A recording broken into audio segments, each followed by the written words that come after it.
días, hermanos. Un placer para mí estar en esta iglesia cantando los himnos con los cuales yo también crecí. Me convertí al Señor cuando tenía 16 años de edad. No tengo temor de decirle que hoy tengo 50 años de edad. Y en todos estos años el Señor ha sido fiel, el Señor ha sido bueno, y no fue solamente una experiencia de conversión a los 16 años, sino que a través de toda esta vida su gracia me ha sorprendido en muchas ocasiones.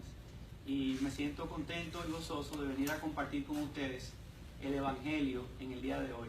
Antes de iniciar, yo quería preguntarles a ustedes, como yo soy lo único que se interpone entre su comida y ustedes, ¿hasta qué hora podemos tener aquí el mensaje para ser sensibles a ustedes en lo que vamos a hablar hoy? Normalmente, ¿a qué hora ustedes salen? ¿Ah? Ok. Bueno, pues vamos a esperar entonces que sea el Señor quien nos hable en su palabra a través de su instrumento.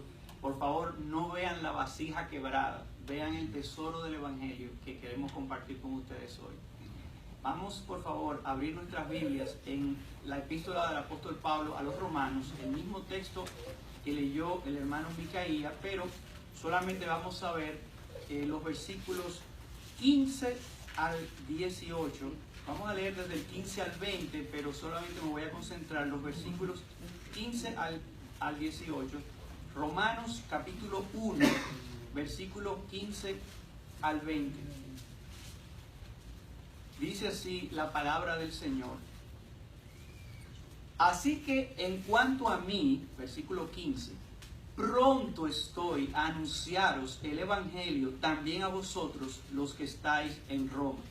Porque no me avergüenzo del Evangelio, porque es poder de Dios para salvación a todo aquel que cree, al judío primeramente y también al griego. Porque en el Evangelio la justicia de Dios se revela por fe y para fe, como está escrito, mas el justo por la fe vivirá. Porque la ira de Dios se revela desde el cielo contra toda impiedad e injusticia de los hombres que detienen con injusticia la verdad. Porque lo que de Dios se conoce les es manifiesto, pues Dios se lo manifestó. Porque las cosas invisibles de Él, su eterno poder y deidad, se hacen claramente visibles desde la creación del mundo, siendo entendidas por medio de las cosas hechas, de modo que no tienen excusa. Vamos a orar, hermanos. Una vez más, Señor, nos dirigimos a ti, Dios Padre, Hijo, Espíritu Santo, Santa Trinidad, para que tú nos bendigas con tu palabra hoy. Háblanos, Señor, con tu santa y buena ley, y sorpréndenos, Señor, con tu gracia a través de la buena noticia del Evangelio de Jesús. Es en el nombre de tu Hijo amado que te pedimos estas cosas. Amén. Bien, hermanos, el mensaje que he pensado compartir con ustedes en esta mañana lo he titulado El Evangelio de la Justicia de Dios en Cristo.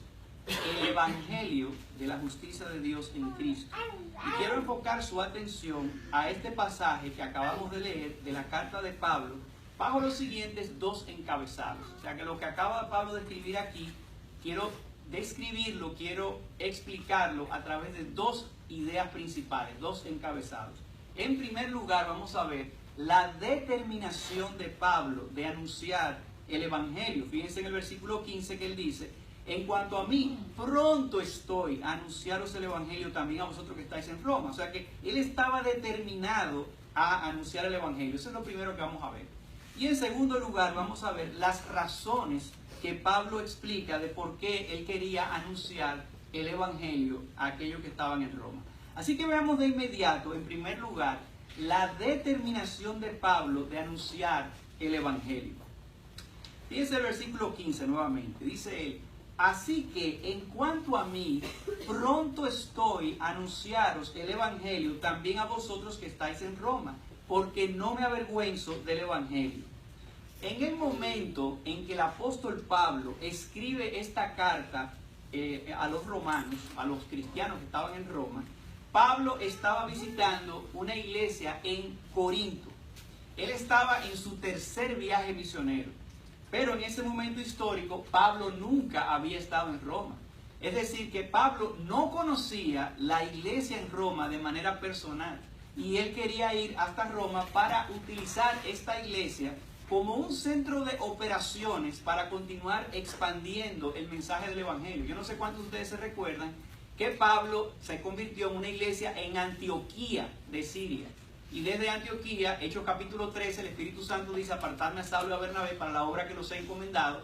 Sale de ahí esa obra misionera, va a Chipre, su primer viaje, luego a Pérez de Panfilia, va a todas las iglesias de Galacia, luego tiene un segundo viaje donde tiene una división con Bernabé por una discusión de que Juan Marcos se había devuelto del viaje, y allá en ese segundo viaje que va por tierra, por todo el área de Turquía, del Asia Menor, funda las iglesias de Galacia y ahí él conoce a Timoteo. Entonces en un tercer viaje misionero, ya cuando él había predicado en toda Asia Menor, dice que el Espíritu Santo incluso lo había prohibido predicar al norte, en Bitinia. Él había ido a Filipos, él había ido a Macedonia, entonces ya estaba en Corinto. Y es en esa ocasión de su tercer viaje misionero desde Corinto que él tenía en mente dos cosas. Una, él decía: mira, ya no me queda lugar para predicar aquí el Evangelio, así que quiero ir a Roma, quiero ir hasta España. Pero así como él tenía ahora en Antioquía, así como él tenía ahora en Éfeso una iglesia para él poder seguir expandiendo, donde los hermanos apoyaban estas obras, él quería llegar a Roma para que Roma lo conociera y él tener apoyo para seguir predicando la palabra. Fíjense cómo él revela el propósito de escribir la carta a los romanos en Romanos 15, 19. No tienen que buscarlo, pero en el capítulo 15 les voy a leer algunos textos donde él explica el propósito de él escribir esta carta. Romanos 15, 19 dice, por ejemplo: de manera que desde Jerusalén y por los alrededores hasta Ilírico, todo lo he llenado del Evangelio de Cristo. Oye, y ojalá yo pueda decir: todo el sur de la Florida ya conoce el Evangelio. Ahora tengo que expandirme al norte o ir a otro lado. Dice él en el versículo 23: pero ahora, no teniendo más campo en estas regiones y deseando desde hace muchos años ir a vosotros, cuando vaya a España iré a vosotros, porque espero veros al pasar y ser encaminado allá por vosotros una vez que haya gozado con vosotros.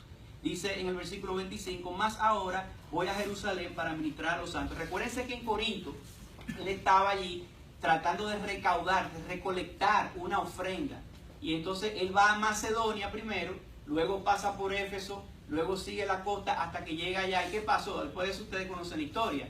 Pablo cae preso, lo detienen 2 años en Siria, en la parte ahí de Jerusalén, y luego entonces de ahí él apela a César, entonces va a Roma. O sea que él llegó a ir a Roma como él quería, lo único que él se fue preso, o sea, no eran los planes que él tenía, pero él llegó a ir a Roma. Dice en el versículo 28 de Romanos 15: así que cuando haya concluido esto y les haya entregado este fruto a Jerusalén, o sea, la ofrenda que le iba a recoger en Macedonia, entregársela a Jerusalén, pasaré entre vosotros rumbo a España. Y sé que cuando vaya a vosotros, llegaré con abundancia de la bendición del Evangelio de Cristo.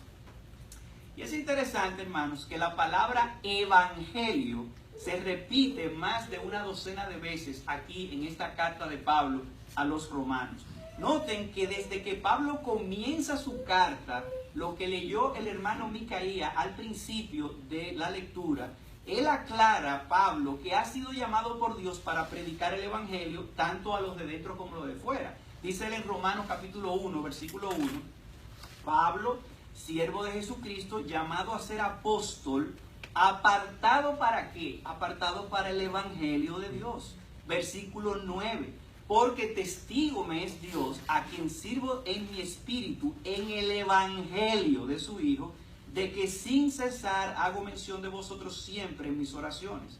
Versículo 15, así que en cuanto a mí, pronto estoy a anunciaros el Evangelio también a vosotros que estáis en Roma. No sé cuántos de ustedes en este punto se han extrañado de que Pablo esté hablando, esté anhelando ir a una iglesia grande. Roma era una iglesia bastante grande, una iglesia madura, una iglesia que nunca habían visto el rostro de Pablo, él nunca había estado ahí presente, y que él quería ir a esa iglesia con un propósito: predicar el Evangelio. Oye, ¿ustedes no se encuentran raro eso? O sea, que diga, el hermano Arturo viene desde el este de la Florida a hablarle a ustedes del Evangelio. Y ustedes dirán, pero ¿por qué? Pero si ya nosotros conocemos el Evangelio. Bueno, ¿y acaso es de extrañarnos que Pablo quiera anunciar el Evangelio también a cristianos maduros que están en Roma? Hay muchas personas que entienden erróneamente que el Evangelio es solo para los incrédulos. No, pero eso es para los que no conocen, eso es para los inconversos. Que el Evangelio es para los que no conocen al Señor. Pero al leer las cartas de Pablo nos daremos cuenta de inmediato que el Evangelio no era una categoría teológica de Pablo. No, veremos que el Evangelio más bien es el único mensaje que Pablo se propuso predicar a todo el mundo, a los cristianos, a los no cristianos, al judío primeramente y también al griego. ¿Qué quiero decir con esto? ¿No dice acaso el mismo Pablo en Hechos capítulo 20, en el discurso a los pastores que se reunieron en Mileto? No, pero yo me he propuesto predicar todo el consejo de Dios. Claro que sí. En todo el consejo de Dios, lo único que Pablo estaba predicando era apuntando a Cristo. La Biblia, todo el consejo de Dios, no se trata de ti, no se trata de mí, no se trata de Abraham, no se trata de Isaac, no se trata de Jacob. Se trata de esa promesa que le hizo Dios a Abraham, diciendo: en tu descendencia todas las naciones serán benditas. ¿Y quién era la descendencia? Cristo. Pero antes de eso, la serpiente antigua, cuando en Génesis 3:15 habla del protoevangelio.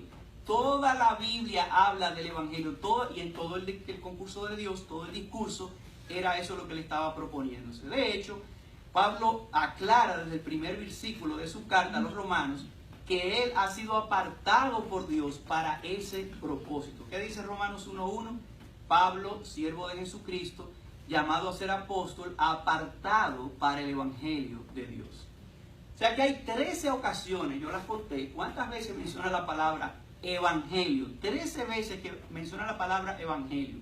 Ahora mi pregunta es, ¿y qué es el evangelio? ¿Acaso el evangelio es simplemente la historia de Jesús? Vamos a ver que no. Miren por qué. Porque, para sorpresa también, el mismo Jesús, cuando vino, el evangelio de Marcos 1:14, cuando después que Juan el Bautista fue encarcelado, Jesús vino a Galilea predicando el evangelio del reino de Dios y diciendo: el tiempo se ha cumplido, el reino de Dios se ha acercado, arrepentíos y creed en el evangelio. Entonces yo me pregunto, pero ven acá, Jesucristo estaba predicando, duró 3 años predicando, fue bautizado, fue al desierto, fue tentado, predicó el evangelio. Pero ¿cuál evangelio si él todavía no había muerto en la cruz? Él estaba predicando el evangelio que está en las Escrituras, en todo el Antiguo Testamento. Miren lo que dice Romanos 1 de nuevo: apartado para el evangelio de Dios, versículo 2, que Dios había prometido antes por sus profetas en las Santas Escrituras acerca de su Hijo, nuestro Señor Jesucristo, que era del linaje de David según la carne. O sea, hermanos, no nos perdamos en esto. El evangelio está desde Génesis hasta Apocalipsis. El tema de la Escritura es nuestro Señor Jesucristo. El tema de las Escrituras no es un manual para ver cómo yo vivo mi vida. Claro que hay muchos principios, claro que está el libro de Proverbios, pero todo apunta a Cristo. ¿Saben lo que decían los padres de la iglesia? Decía Ireneo que la razón por la cual hay herejes es porque ellos conocen la Escritura, pero no ven a Jesucristo en ellas. En el momento en que tú pierdes de vista a Jesucristo, tú comienzas a interpretar las Escrituras con una narrativa propia, con una narrativa privada. El tema de las Escrituras es Jesucristo, y por eso Pablo decía: yo me he propuesto predicar una sola cosa, a Jesucristo y a este crucificado. Pero ustedes no ven a Pablo hablando del divorcio, hablando del matrimonio. Claro que sí, pero que todos los temas apuntan a Cristo. En 1 Corintios él le dice eso a los corintios: yo me he propuesto predicar a Cristo y a este crucificado. Pero ustedes ven en el capítulo 1 él habla de las divisiones. Sí, pero ¿cómo ustedes se van a dividir si hay un solo cuerpo en Cristo? Pero él sigue predicando acerca de que son niños en Cristo, pero ustedes crecen en Cristo. Pero ustedes ven que ahí habla de fornicación en el capítulo 5 de los Corintios, donde había un miembro de la iglesia que estaba con la madrastra, y él decía: ¿cómo va a ser que se permita esto cuando ustedes son miembros del cuerpo de Cristo? O en el capítulo 6 dice: ustedes se están llevando a los tribunales a la gente cuando todos están unidos en Cristo, en lugar de que ustedes estén siendo juzgados por los tribunales. en el capítulo 7 del matrimonio, en el capítulo 8 de la libertad cristiana, en el capítulo 9, todo el tiempo está hablando de problemas en la iglesia, apuntando a Cristo. Porque esta es la esencia de todo. Cristo es la recapitulación, decía Ireneo, de todo lo que habla la Escritura. Es decir, que el Evangelio es el tema de los profetas del Antiguo Testamento, aquel misterio que ahora es revelado por la predicación de Juan el Bautista, de Jesús mismo, de los apóstoles y de los profetas. De nuevo, entonces, ¿qué significa la palabra evangelio? Bueno, la palabra evangelio en español es una transliteración de la palabra griega evangelion. O sea, ustedes si leen griego van a ver y pueden ver, sustituir las letras griegas por en español, es una transliteración. Es decir, que dice en griego, dice evangelion. Y eso viene de la partícula eu, en griego significa bueno, y angelos, que significa mensaje. Por eso los ángeles de Dios son mensajeros. Evangelo significa buen mensaje, buena noticia. Fíjense que el evangelio no es un buen consejo. El evangelio es una buena noticia. Noten que el evangelio es un buen anuncio, no es una buena exhortación. Noten que es un buen consejo, porque una exhortación es lo que tú deberías hacer, pero una buena noticia es el anuncio de lo que ya Cristo ha hecho por ti. Eso es escandaloso, eso es maravilloso, por eso Pablo dice que es una buena noticia. Jesucristo estuvo predicando esa buena noticia de que la promesa que Dios había prometido desde Adán y Eva en el huerto del Edén, cuando ellos pecaron, ya había llegado. Ahora noten que Pablo dice que él estaba pronto, que él estaba deseoso, que él estaba ansioso de anunciar el evangelio a los que están en Roma. Dice él, porque yo no me avergüenzo del evangelio. Y por eso hablamos en el primer encabezado de la determinación de Pablo de anunciar el evangelio. Es decir, Pablo no tenía timidez, Pablo no tenía vergüenza. Dicho de una forma positiva, Pablo estaba determinado, estaba convencido, estaba resuelto a anunciar el evangelio. Romanos 1:15 nuevamente. Así que en cuanto a mí, pronto estoy a anunciaros el evangelio también a vosotros que estáis en Roma, porque no me avergüenzo del evangelio. Pablo no tenía vergüenza en enfocar su predicación al anuncio del evangelio. Pablo no tenía timidez para enfocarse a predicar la buena noticia. Ahora yo les pregunto, hermanos, ¿y por qué ustedes pensarán que es vergonzoso predicar el evangelio? ¿Acaso será una vergüenza el evangelio? Déjenme decirle que sí, que en nuestra naturaleza humana, ese anuncio del evangelio es despreciado por todos nosotros, porque a nosotros nos ofende el evangelio. Porque en el fondo de nuestro corazón, a nosotros nos ofende que Dios nos esté dando algo que nosotros no lo queremos ganar realmente. Yo quiero que Dios esté contento conmigo porque mira lo bien que yo me porto, Señor. No todos nosotros aquí nos creemos justos y nos creemos buenos. Pero dice que él no se avergüenza, Pablo, de que el evangelio es lo que él estaba predicando, era precisamente la buena noticia de que Cristo había venido a salvar pecadores, de los cuales, dice él, yo soy el primero. Y ya hemos visto entonces, en primer lugar, la determinación que tenía Pablo de predicar el evangelio.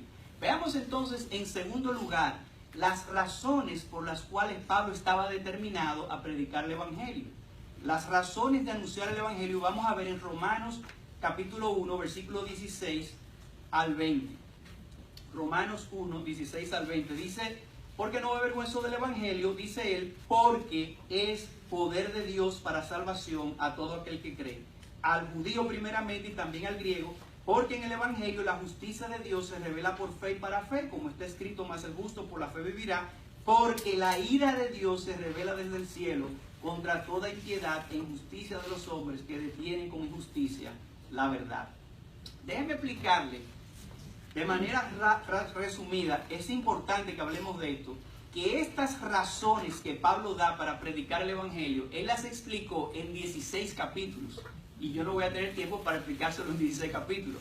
Pero él da aquí, en estos primeros versículos, lo que los teólogos y comentaristas llaman, que esos versículos son el tema de la carta a los romanos. Él explica en ese tema por qué él quería predicar el Evangelio. Y de esta manera le voy a esbozar cómo la carta, acuérdense que esta carta la escribieron, si ustedes se encontraron que Micaía leyó largo, wow, leyó el capítulo entero. No, pero a los romanos se la leyeron completa. O sea, fueron los 16 capítulos que fueron a leérsela. O sea, una carta a los romanos. Miren, oigan lo que dice Pablo, desde el primer capítulo hasta el final. Ahora, yo les voy a resumir de qué se trataba la carta. Y eso fue lo que él le dijo del Evangelio. En los primeros 3 capítulos, Pablo habla del diagnóstico de Dios, que todos los hombres son injustos ante la ley de Dios y que la ira de Dios se revela contra el cielo para manifestar la injusticia de todos los hombres. O sea que los capítulos 1 al 3 es el diagnóstico. ¿Cuál es el diagnóstico? Todos nosotros somos injustos, todos. Ahora, del capítulo 4 al 11, entonces Pablo habla del remedio que Dios proveyó para nuestra injusticia. Es decir, ya que nosotros somos injustos, ya que nosotros somos pecadores, ya que nosotros nos hallamos cortos de la gloria de Dios, aquí viene la buena noticia. Dios ha provisto un remedio. ¿Cuál es el remedio? El Evangelio que imputa la justicia de Dios por medio de la fe. Oigan qué cosa más grande. De nuevo, eso ofende a la gente. Eso lo digo por experiencia. Yo le he hablado a mucha gente del Evangelio y te dicen, no, pero así sí es fácil. Y sobre todo cuando uno habla del justo, del publicano y el fariseo, que dice que el fariseo se paró enfrente a la iglesia y dijo, Señor, gracias te doy, porque yo no soy como los otros hombres, avaros, injustos, ladrones, ni aún como este publicano. Yo ayuno 2 veces a la semana, doy diezmo de todo lo que gano, y él estaba orgulloso del mismo. Dice que había un publicano que ni siquiera se atrevía a mirar arriba al cielo, y decía, Señor, dándose el golpe en el pecho, sé propicio a mí, el pecador. Y Cristo dice, yo les digo que ese publicano salió justificado antes que el fariseo. Para nosotros aquí dice, ay sí, claro, el publicano, qué hombre que se arrepintió. Pero yo se lo ilustré el otro día a unos hermanos. Le decía, miren, imagínense que el caso de Odebrecht en América Latina, de todos estos políticos corruptos que estaban sobornando, imagínense que uno de esos diputados, congresistas que han hecho cosas malas, va a su iglesia. Y resulta que yo, que soy el pastor, voy a la iglesia. Señor, gracias, porque estoy en gloria, en victoria. Gracias, Señor. Y viene este de Odebrecht, que es un tipo que se robó dinero, que es un corrupto. Y Cristo dice, no, el corrupto fue que se fuese justificado. Arturo Pérez no, porque Arturo Pérez se cree que le es justo en su propio beneficio, en sus propias obras. Eso fue lo que dijo el Señor Jesucristo, eso ofende. Entonces la buena noticia es, cuando primero Dios revela desde el cielo con su ira, es que tú estás mal también. Es que dice Pablo, Cristo vino a salvar pecadores, de los cuales yo soy el primero, hermanos. Yo soy el primer pecador. O sea, la ley de Dios es buena. ¿Cuánto amo la ley de Dios? El problema no es la ley, el problema soy yo. Yo soy el que fallo la ley. Y eso es lo que Él vino a revelarnos. Él presentó la ley para que nosotros viéramos lo malo que somos. Entonces, el remedio del capítulo 4 al 11, Él da, te voy a dar la buena noticia. Dios te imputa la justicia que tú no tienes, Él te la da en el Evangelio. Y del capítulo 12 al 16, entonces Él da la descripción de cómo el Evangelio es poder de Dios para salvación a todo aquel que cree. Porque fíjense cómo Abraham tenía 100 años cuando nació Isaac. Era imposible que un viejo de 100 años tuviera un hijo. Con una mujer estéril, Dios produce vida de la muerte.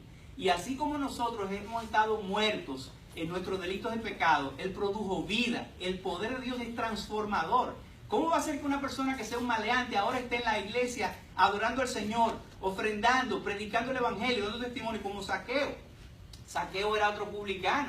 Y Zaqueo dijo, Señor, yo le voy a... El hombre pequeñito, ¿se recuerdan? Que se subió en un sicómoro para ver cuando el Señor venía. Ese hombre era un ladrón, le estaba robando los impuestos al pueblo. ¿Y qué dice el Señor? Zaqueo, ven, baja, que tengo que ir a cenar a tu casa. De nuevo, es como que venga hoy un funcionario de los que mencionamos corrupto, viene a la iglesia y resulta que el pastor viene y lo invita a cenar a su casa.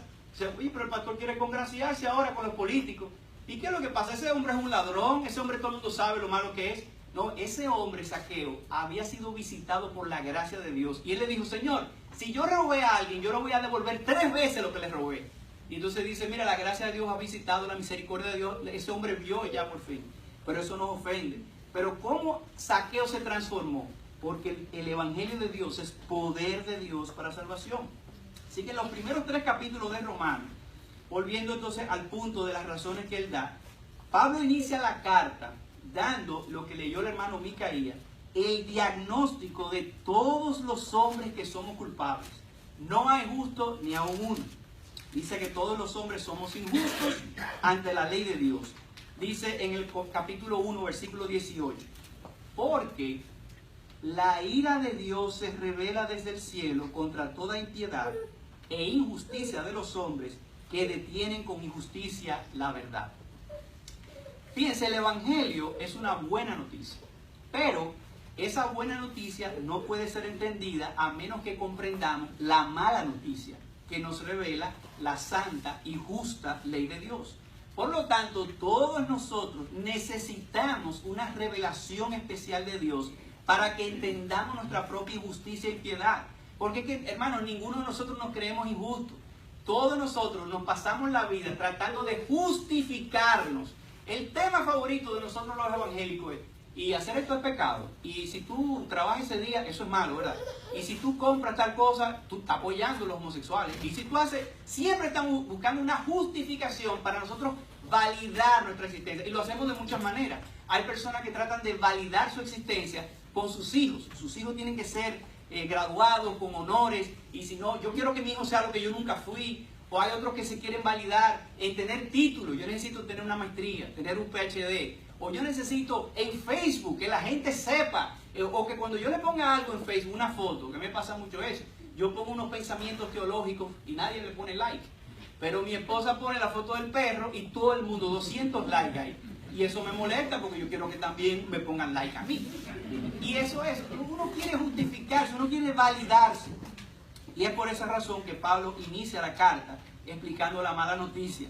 Que la ira de Dios se revela desde el cielo contra toda impiedad e injusticia de los hombres que detienen con injusticia la verdad, adorando las criaturas antes que el Creador, siendo idólatras y cayendo en inmoralidad. Fíjense esa secuencia, eso fue lo que leyó Micaías en el capítulo 1. O sea, no sé si se fijaron cómo va la evolución. Él dice, la ira de Dios se manifiesta desde el cielo contra toda impiedad. ¿Cómo se manifiesta? Dice él, Dios creó todas las cosas. Ustedes ven, cualquier persona que tenga una mente normal, ve el cielo, ve los planetas, ve las estrellas, dice, es que esto no pudo haber venido por casualidad. Tú ves los animales, tú ves los peces del mar, tú dices, es que esto es demasiado maravilloso, tiene que haber un creador. Pero ellos dicen que en su necio corazón fue entenebrecido, y en vez de adorar al creador, ellos entonces se pusieron a adorar las criaturas. Hermanos, déjenme decirles, ¿ustedes creen que eso está lejos? Miren, el pueblo de Israel, cuando fue a Sinaí, que le entregaron la ley, que él le dijo al pueblo, el pueblo le dijo a Moisés, ve tú, porque no podemos soportar la santidad de Dios, cúbrete la cara, o sea, es algo demasiado resplandeciente, ve tú. Dios le da la ley, con el dedo de Dios, le da la ley a Moisés. ¿Qué encuentra Moisés cuando él vuelve a la tierra, a ver ahí el terreno donde estaba Israel? Tenían un becerro de oro, ya estaban idolatrando. O sea, el primer mandamiento es que nosotros apartamos todo nuestro corazón, amar a Dios sobre todas las cosas, no hacernos ninguna imagen, ni nada de lo que... Y ya tenían un becerro. Y cuando Moisés lo cuestiona, lo dice, no, nosotros echamos oro en el fuego y salió eso. O sea, justificándose. Pero es que la idolatría, entonces ellos pasan de, en vez de adorar al Creador, adorando las criaturas, pasan a ser idólatras, y de la idolatría pasamos a la inmoralidad. Pero hermano, vamos a ponerlo en nuestras vidas también, porque ustedes no se imaginan, no, pero eso no soy yo, porque que yo no adoro, yo no tengo estatuas en mi casa ni nada de eso. ¿Qué pasa con la cosa que tú adoras? Y la cosa que tú valoras realmente, más que a Dios. Tenemos que recordar de eso. Si yo creo que mi seguridad está en mi cuenta bancaria, si yo creo que mi seguridad está en mi estatus económico, si yo estoy creyendo que mis hijos son mi tesoro, si le pasa algo a mis hijos, yo me muero. Nosotros siempre tenemos una criatura que lo estamos adorando en lugar del Creador. Y eso nos lleva hasta la inmoralidad, porque entonces mentimos, robamos, hacemos cosas. Ese es el patrón que está viendo aquí Pablo. Entonces, el problema es que cuando tú y yo escuchamos Romanos 1, nosotros como los destinatarios de la carta pensamos que Pablo se está refiriendo a otros hombres impíos y no a nosotros mismos. Pero no importa que tú seas judío, no importa que tú seas gentil, no importa que estés dentro de la iglesia o fuera de la iglesia, tú eres culpable ante la ley de Dios. Y por si acaso quedaba duda, por favor, vean en Romanos capítulo 2, que Pablo le hace la pregunta, porque Pablo sabe lo que nosotros como naturaleza humana estamos pensando. Y Pablo le dice en el capítulo 2, por lo cual eres inexcusable, oh hombre, quien quiera que seas tú que juzgas. Pues en lo que juzgas a otro, te condenas a ti mismo, porque tú que juzgas haces lo mismo. Miren el versículo 11, porque no hay acepción de personas para con Dios. Versículo 13, porque no son los oidores de la ley los justos ante Dios, sino los hacedores de la ley que serán justificados. Hermano, ¿ustedes creen que yo, porque estoy en este momento predicando el evangelio, soy más justo que tú? No, porque aquí dice que no son los oidores de la ley, no son los predicadores de la ley, son los hacedores de la ley los que serán justificados. O sea, oye, pero entonces hay que hacer la ley. Bueno, no, si tú quieres justificarte por la ley, lo que dice es que hay que hacerlo. No es que tú, no, yo deseo en mi corazón, sí, pero en la práctica, tú lo haces o no lo haces. Entonces estás mal. Dice el versículo 17, he aquí, tú tienes el sobrenombre de judío y te apoyas en la ley y te glorías en Dios y conoces su voluntad e instruido por la ley apruebas lo mejor. Versículo 19, y confías que eres guía de los ciegos, luz de los que están en tinieblas, instructor de los indoctos, maestro de los niños, que tienes en la ley la forma de la ciencia y la verdad. Versículo 21, tú pues que enseñas a otro, no te enseñas a ti mismo. Tú que predicas que no sea de hurtar, hurtas. Tú que dices que no se ha de adulterar, adulteras. Tú que abominas de los ídolos, cometes sacrilegio. Capítulo 3, versículo 9. Fíjense el tren de pensamiento que lleva Pablo para llevarnos a decir, nosotros estamos mal también. Versículo 9 del capítulo 3. ¿Qué pues? ¿Somos nosotros mejores que ellos? En ninguna manera. Pues ya hemos acusado a judíos y a gentiles que todos están bajo pecado. Como está escrito, no hay justo ni a uno. No hay quien entienda, no hay quien busque a Dios. Miren el versículo 19.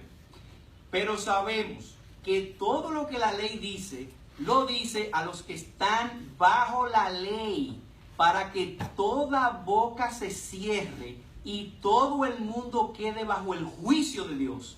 Ya que por las obras de la ley, ningún ser humano será justificado delante de él, porque por medio de la ley es el conocimiento del pecado. ¿Sabes lo que significa estar bajo la ley? Que aunque Cristo ya te salvó, amén, gloria al Señor por eso, ya tú eres salvo. Si tú creíste, si el Señor hizo una obra en tu corazón, ya tú eres salvo, amén. Pero en tu vida vas a ser infeliz, como decía el pastor cuando estaba dirigiendo los signos, que nosotros seamos liberados. Tú estás siendo cautivo del pecado sin necesidad, porque ya tú fuiste liberado. Tú no necesitas justificarte a ti mismo, pero tú pones leyes en tu vida porque tú crees que Dios se va a poner contento contigo porque tú haces esto de esta manera y no como las otras iglesias que lo hacen de otra manera. Nosotros todos caemos en eso. Vamos a visitar otra iglesia y ahí estamos criticando, pero ahí hacen esto, o el pan, o tal, el vino, o el tal. Siempre estamos criticando a la gente.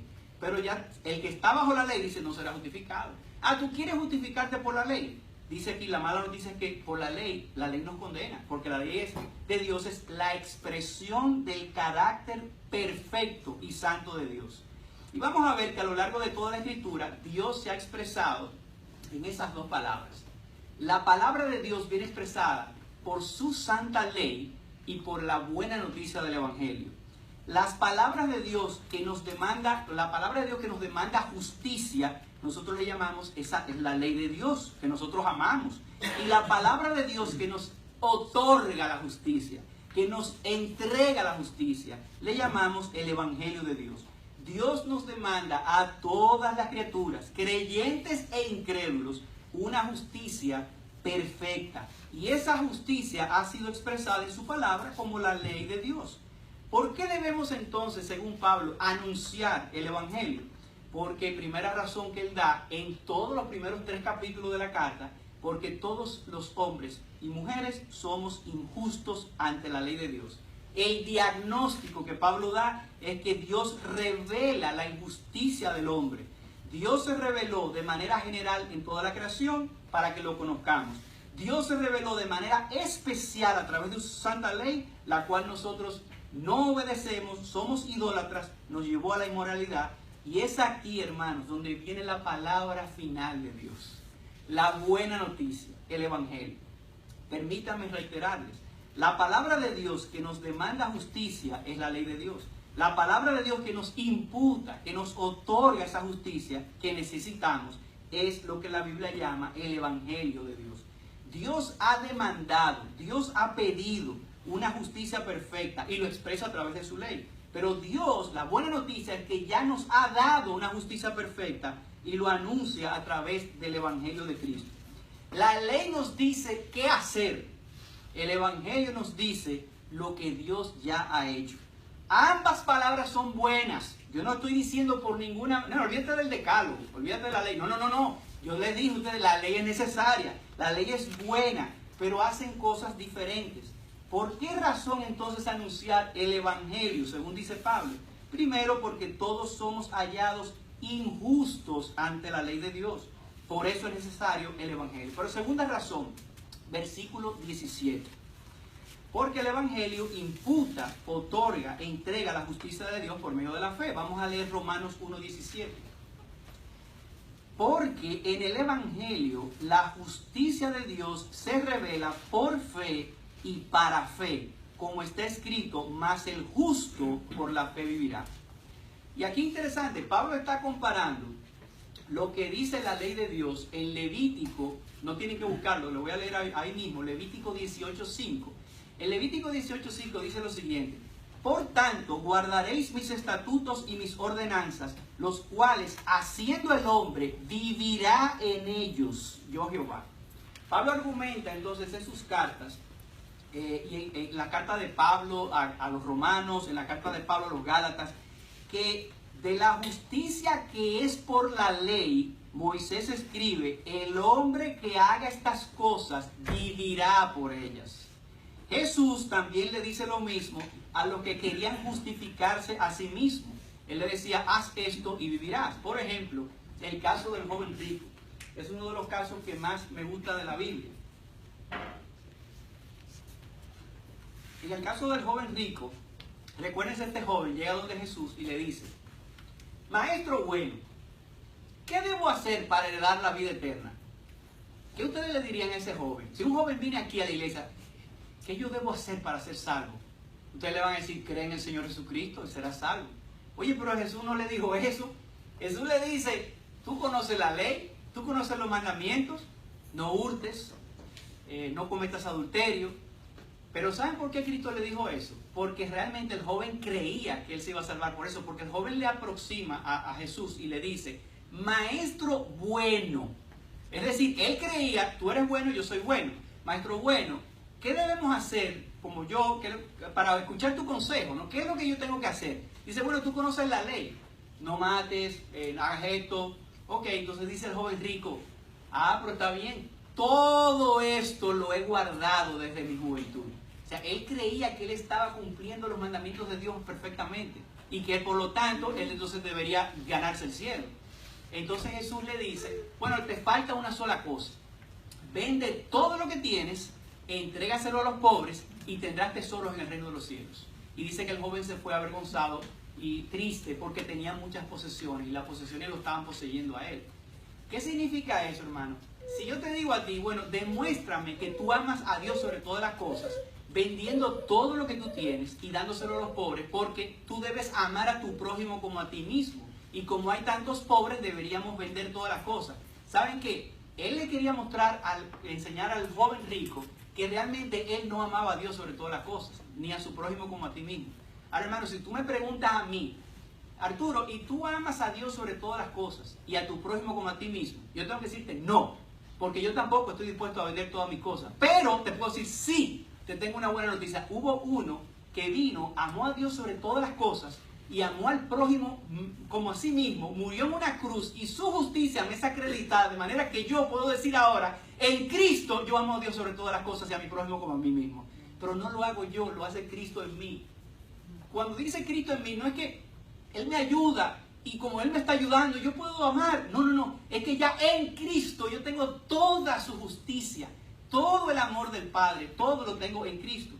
Y entonces Pablo explica que los que dependen de las obras de la ley están bajo maldición. Y dice que precisamente la buena noticia es que Cristo se hizo por nosotros maldición para que nosotros recibiésemos la bendición.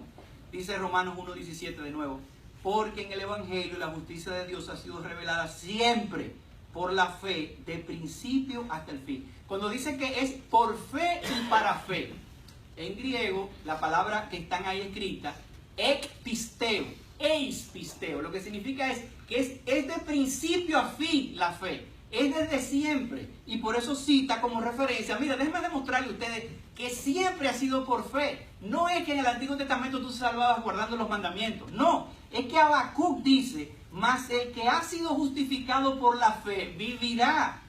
Toda la escritura de principio a fin relata la narrativa de la redención de Dios por el regalo de la salvación en Cristo por medio de la fe.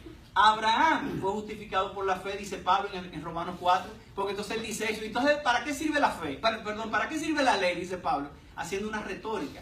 Dice, ¿y Abraham entonces? Dice, no, pero Abraham fue 400 años antes de la ley y la promesa que le dieron a él. Es más, Abraham estaba incircunciso. ¿Cómo puede ser salvo Abraham si no estaba ni circuncidado? Dice, porque no fue por la ley, no fue por las obras, fue por la promesa que le hicieron. Abraham fue justificado por la fe, David fue justificado por la fe, y todos los santos del Antiguo Testamento fueron justificados recibiendo la vida por medio de la fe sola en la promesa de Dios. Ya que nosotros no somos capaces de cumplir la ley de Dios perfectamente, lo que ha hecho Dios es Él mismo cumplir esa demanda inflexible de la perfección en la persona de Jesucristo. Al que no conoció pecado, ese es uno de mis versículos favoritos, 2 Corintios 5:21, al que no conoció pecado, por nosotros Dios lo hizo pecado, para que nosotros fuésemos hechos en Él justicia de Dios. Nosotros somos hechos justicia de Dios en Él. Y esa declaración de justicia a nuestro favor es lo que los teólogos llaman precisamente la justificación. Justificación significa declarar justo a una persona, es dar un veredicto de justicia. Cristo no solo pagó por todos mis pecados, declarando un veredicto de inocente en mi favor, sino que Cristo también vivió una vida perfecta. Ustedes nunca se han preguntado, pero ¿para qué Cristo tuvo que vivir tanto tiempo en el anonimato y después salió y murió como un hombre? ¿Por qué Dios no hizo el sacrificio como un bebé? Ya, sacrifíquenlo y ya, como un cordero, ¿verdad? Y nos salvaron a todos. No, porque Cristo tenía no solamente que morir por tu pecado, Él tenía que vivir tu justicia que tú no estás viviendo. O sea, Él vivió en su vida una vida perfecta, de manera que es, los teólogos le llaman la doble imputación. Nosotros le imputamos nuestro pecado a Cristo y Él nos acredita la justicia suya a nosotros. O sea que en Él nosotros estamos completos. Y ese fue el problema de la Reforma Protestante del siglo XVI. El concepto de justificación en ese tiempo, en la Edad Media, se creía que era que Dios te iba haciendo justo. Y tú entonces, era por gracia, decían ellos, la gracia de Dios te va como infundiendo la gracia para que tú vayas haciendo las cosas bien poco a poco. Pero Pablo dice, no, es que ahora, dice Pablo en Romanos 3:21, aparte de la ley, se ha manifestado la justicia de Dios testificada por la ley, por los profetas. Dice, la justicia de Dios por medio de la fe en Jesucristo para todos los que creen, porque no hay diferencia, por cuando todos pecaron están destituidos de la gloria de Dios. Y ahora dice él en el versículo 25 del capítulo 3, que Dios puso como propiciación, como aplacador de la ira de Dios por medio de la fe en su sangre, para manifestar en su justicia, a causa de haber pasado por alto en su paciencia todos los pecados pasados. O sea, Él lo ha hecho para nosotros. Bien, nosotros vemos, ya el tiempo se me está yendo, así que voy a tratar de avanzar. El tema es, hermanos, que nosotros tenemos el mismo problema que los judíos. Los judíos que están representados ahí, es como, acuérdense que la primera iglesia fue judía. Lo primero que se convirtieron eran judíos. Y ellos seguían con el tema de los alimentos, de que no se puede comer cerdo, de que no se puede comer ciertas cosas. Entonces los judíos estaban estableciendo su propia justicia. Pablo dice en Romanos 10:3 que los judíos, ignorando la justicia de Dios y procurando establecer la suya propia, no se sujetaron a la justicia de Dios, porque el fin de la ley es Cristo para justicia a todo aquel que cree. En cierta forma, el pueblo de Dios hoy representado en la iglesia tiene el mismo problema que tuvieron los judíos del pasado. Muchas veces nosotros establecemos nuestra propia justicia en lugar de sujetarnos a la justicia de Dios. En nuestro afán de nosotros agradar a Dios, nosotros dejamos a Cristo atrás. Yo voy a repetir eso porque eso me pasó a mí, yo lo confieso como testimonio. En mi afán de yo agradar a Dios, yo dejé a Cristo atrás. O sea, yo me convertí, pero entonces yo dije, bueno, ¿qué debo hacer para agradar a Dios? Entonces ya Cristo, gracias, el ticket de entrada al cielo, ya yo estoy en el cielo, pero ahora, ya gracias, ahora yo sigo. Déjamelo aquí que yo lo sigo ahora. Y eso es justicia propia. Y ese era el problema de los fariseos. Ese era el problema de todos nosotros, en nuestra naturaleza. Por eso decía, el evangelio ofende. Porque cuando el evangelio te dice, ¿qué debes hacer para ser salvo? Y te responde absolutamente nada. Porque hasta la fe te la dan, no es un regalo de Dios. ¿Qué debo hacer para ser santo? Dice la Biblia que Jesucristo nos ha sido dado por Dios sabiduría, justificación, santificación y redención. Para que entonces nadie se gloríe. Por eso dice que se gloríese en el Señor. Y por eso dice Pablo, por eso me he propuesto predicar a Cristo y este crucificado. Porque Él es quien nos da todas las cosas.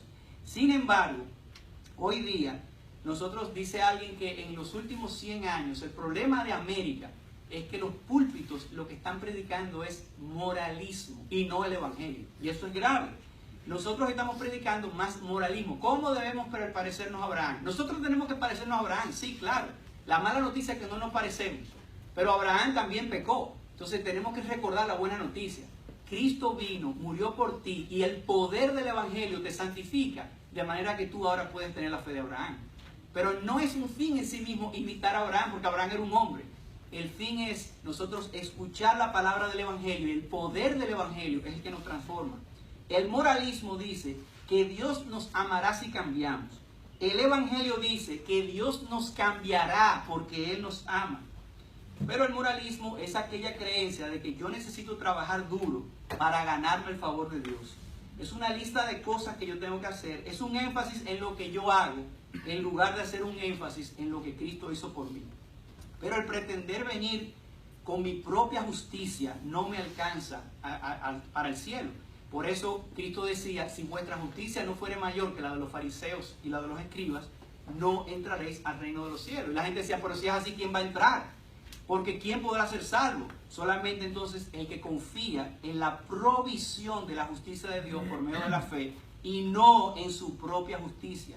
Cristo dijo, yo no he venido a llamar a justos, sino a pecadores al arrepentimiento. Y esa es la buena noticia. Ese es el anuncio del evangelio de la justicia de Dios. Que Cristo padeció una sola vez por el pecado, el justo por los injustos, para llevarnos a Dios, siendo a la verdad muerto en la carne, pero vivificado en el Espíritu. Jesucristo vino para cumplir toda la ley en su obediencia perfecta, en su muerte, en su resurrección y en su ascensión. Jesucristo guardó todas las demandas condicionales de Dios para que nuestra relación sea incondicional. Y no es que Dios nos da, oigan esto, la capacidad solamente para nosotros actuar y obtener justicia. No, no, no. Es que Cristo es nuestra justicia. Cristo nos transfirió su justicia perfecta y cumplió perfectamente por nosotros todas las demandas de la ley. Por eso Pablo decía que con Cristo estoy juntamente crucificado y ya no vivo yo, sino que vive Cristo en mí. Pero lo dice, lo que ahora vivo en la fe del Hijo de Dios, lo vivo en esa fe, el cual me amó y se entregó a sí mismo por mí. Dice, no desecho la gracia de Dios. Pues si por la ley fuese la justicia, entonces por demás murió Cristo. O sea, piensen un momento, si fuese solamente, vamos a guardar estos mandamientos, entonces ¿para qué el Señor mandó a su Hijo a morir por los pecadores? Si nosotros pudiéramos tener la capacidad de ser salvos, o de ser santos, o de ser perfectos, simplemente guardando una serie de preceptos. No podemos, y por eso vino Jesús. ¿Por qué debemos entonces anunciar el evangelio? Ya dijimos que la primera razón es que todos somos injustos. La segunda razón es que Dios imputa la justicia de Dios por medio de la fe que se anuncia en el evangelio. Pero en tercer lugar, y con esto concluimos, porque el evangelio es poder de Dios para salvación a todo aquel que cree. Romanos 1:16. Porque no me avergüenzo del Evangelio, porque es poder de Dios para salvación a todo aquel que cree, al judío primeramente y también al griego. Como hemos visto, hermanos, la ley de Dios es la primera palabra, pero el Evangelio es la palabra final de Dios. A todo lo largo de la Biblia, nosotros vemos la santa ley de Dios, cuando Dios exige justicia perfecta a través de su palabra, y al mismo tiempo vemos el Evangelio, cuando Dios anuncia su provisión de esa justicia perfecta que Él imputa a todo aquel que cree en Cristo a través del Evangelio. En otras palabras, la ley demanda una justicia y una santidad perfecta. Y el Evangelio promete esa justicia y esa santidad perfecta en Cristo a todo aquel que cree. El asunto es que la ley tiene, hermanos, la capacidad de producir la tristeza en ti por medio de la relación, de la revelación con tu pecado. Pero la ley no tiene poder para borrar tu pecado. La ley no tiene poder para liberarte de la culpa. Solo el Evangelio es poder de Dios para salvación a todo aquel que cree. La ley puede aplastarte, pero la ley no puede curarte. La ley puede matarte, y ese es el ministerio. Dice la Biblia que la ley tiene un ministerio de muerte. De hecho, el día que fueron con la ley de Dios, que bajó Moisés, que yo le contaba hace un rato, y que encontraron el cordero de oro, ¿qué pasó después de ahí? ¿Saben lo que pasó? Los levitas mataron 3,000 judíos ese día. O sea, la ley es un ministerio de muerte. ¿Y qué pasó cuando vino en Pentecostés el sermón del apóstol Pedro, que predicó el Evangelio? 3,000 fueron bautizados. El Evangelio es un ministerio de vida. La ley te mata. Y eso es bueno, la ley es buena. Es como el dolor. Cuando usted tiene un dolor en su cuerpo, eso es bueno, porque anuncia que hay algo malo. Bueno, la ley te tiene que matar para Dios resucitarte. Porque Dios solamente puede salvar a pecadores. Si tú te crees que eres justo, entonces tú no vas a ser salvo. La ley es la primera palabra de Dios, pero el Evangelio es la palabra final de Dios. La ley de Dios nos da fuerza la ley de Dios nos fuerza a encarar nuestro pecado, pero solo el Evangelio perdona nuestro pecado. La ley de Dios nos acusa, pero el Evangelio nos indulta. La ley de Dios nos expone, pero solamente el Evangelio de Dios puede exonerarnos.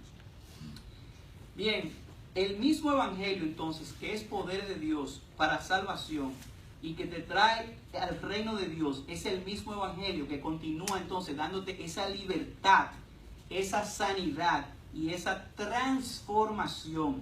Es por eso que Pablo cita a Habacuc diciendo que el que es justificado por la fe vivirá. La vida cristiana comienza y termina por la fe. El Evangelio dice que el amor de Dios por mí no está basado en mis esfuerzos imperfectos por Jesús, sino en el esfuerzo perfecto de Jesús por mí. La misma gracia que tú necesitas para justificación es la misma gracia que tú necesitas para tu santificación. Cualquiera que sea tu interpretación de crecimiento cristiano, al final es esto: menos fe en ti mismo, más fe en Jesús. La vida cristiana no se trata de ti, la vida cristiana se trata de Jesús. Yo quiero concluir con un versículo, y con esto ya terminamos, que está en Juan capítulo 6, versículo 28. ¿Qué aplicación podemos tener de todo esto? Bueno, eso fue lo que le preguntaron a Jesús. ¿Qué aplicación podemos tener de todas estas cosas? Juan capítulo 6, versículo 28.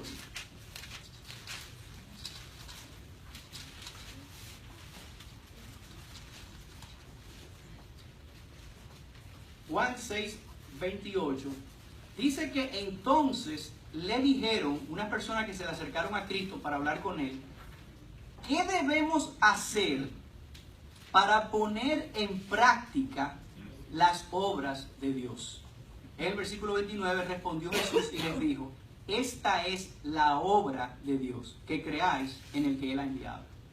O sea, hermanos, lo que está diciendo el Señor Jesucristo no es lo que tú tienes que hacer para poner en práctica las obras, es que el justo por la fe vivirá.